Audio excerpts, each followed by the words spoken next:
3 இன்ச்சா? ஓ, அவர் சொல்லுவா அப்படியா? குமா சிவா, சிவான்னா சிவாவா அவர் பேரு?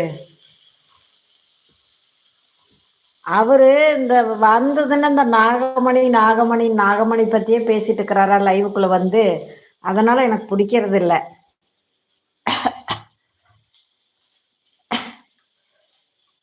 நம்ம லைவ்ல நாகமணி லைவ் ஓடுது. நாகமணி கிட்ட போய் பேச வேண்டியது தானே. நம்ம லைவ்ல வந்து நாகமணி பத்தி எதுக்கு பேசிட்டே இருக்கணும்? எனக்கு அதனால அந்த 3 இன்ச் பேசுறதே பிடிக்கிறது இல்ல.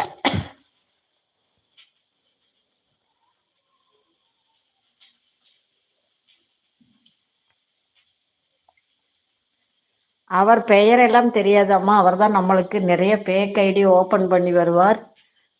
அதனால்தான் நான் சொன்னேன் அவரிடம் கேட்க வேண்டும் என்று. அப்படியா? சரி சரி சரி சரி. வந்ததுன்னா நம்மக்கிட்ட எதனாச்சும் பேசணும். நல்லா இருக்கிறீங்களா, சாப்பிட்டீங்களா, என்ன பண்ணிட்டு இருக்கிறீங்க, என்ன ஏதுன்னு நம்மளை பற்றி விசாரித்தா பரவாயில்ல. நம்ம லைவில் வந்து நாகமணி நாகமணி நாகமணியவே பேசிட்டு உட்காந்துருந்தா கோபம் வரும் இல்லை?